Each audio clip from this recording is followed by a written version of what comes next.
تعالوا نعمل الكبة بربع كيلو لحمة بس هنخزنها معانا طول الشهر وفطار اليوم كله. ربع كيلو يا امان، والله بربع كيلو لحمة هنفطر البيت كله ونشيل في الفريزر كمان تكفينا باقي الشهر. هنسمي الله كده ونقول مع بعض احنا معانا ايه. 3 بطاطسيات الاول، اللي يكون حجمهم ايه. 3 بطاطسيات دول إيه حجمهم صغيرين.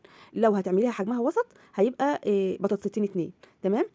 خرطتهم كده وحطيتهم في حلة، وضفت عليهم كمان كوباية رز مصري اللي هو الرز البلدي بتاعنا، وهضيف عليهم ميه بقى واغسلهم غسله مظبوطه كده على الحوض. تمام. واصفيهم من الميه اللي هي ايه لونها ابيض فاتح دي. بعد كده هروح جايه مزوده عليهم ميه تكون اعلى من البطاطس والرز بعقله صباع. ليه يا امان؟ علشان انا هسلق البطاطس والرز مع بعض. تمام. وهروح جايه حاطه لهم كده معلقه ملح.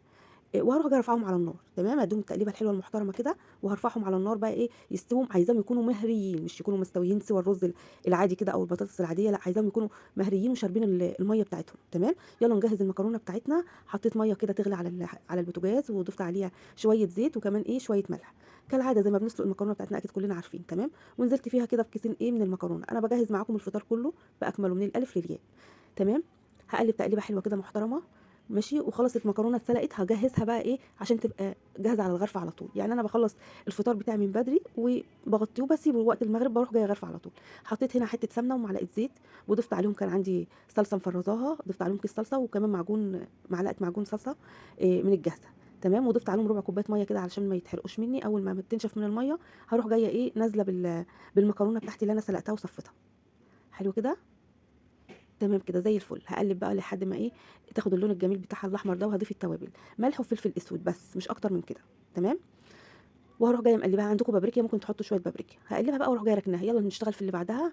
هنعمل ايه؟ هتشوفوا احنا هنعمل ايه بقى في الربع كيلو لحمه. يعني هنخليه حوالي كيلو الا ربع. هيكفي الاكل كله النهارده ما شاء الله. مش هنحتاج اي حاجه تانية. بشرت كده بصلايه تكون كبيره. تمام.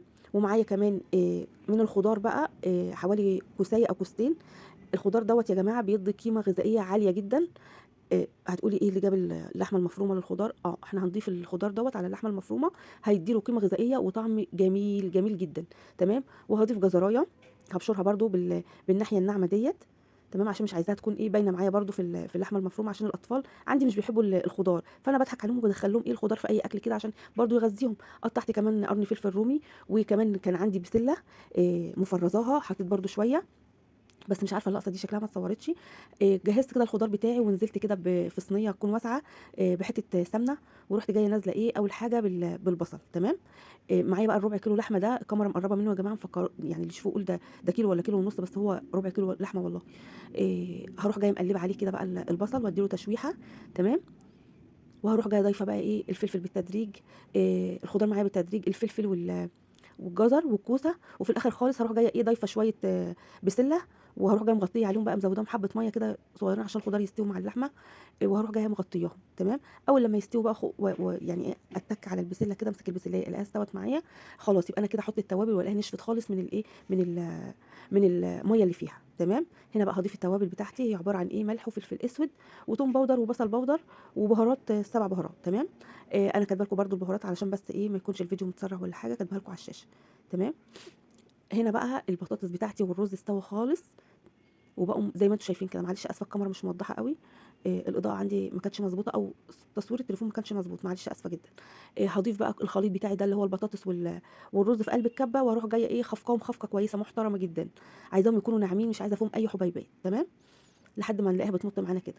هضيف بقى عليهم ايه فلفل اسود بصل باودر توم باودر وشويه ملح.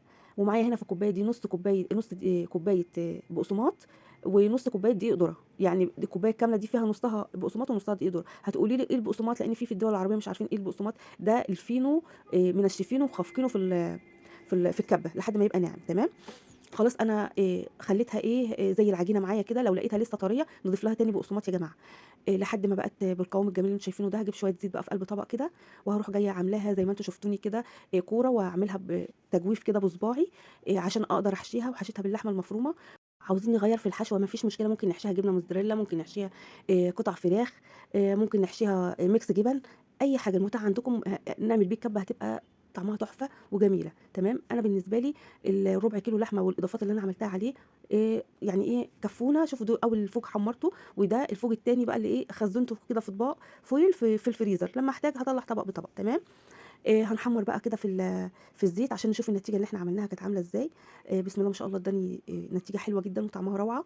جربوها ان شاء الله هتعجبكم جدا وهتدعوا لي. تمام كده خلاص بدات تحمر اهيت، هقلبها شمال ويمين كده، واخده لون ذهبي جميل جدا. وعايزه اقول لكم التوابل اللي فيها مخليها ريحتها تحفه وهي بتتحمر. تمام. تمام زي الفل. خلاص كده طلعت كله من الطاسه اهوت وبوريكم. ده كان الفطار معايا، مكرونه باللحمه المفرومه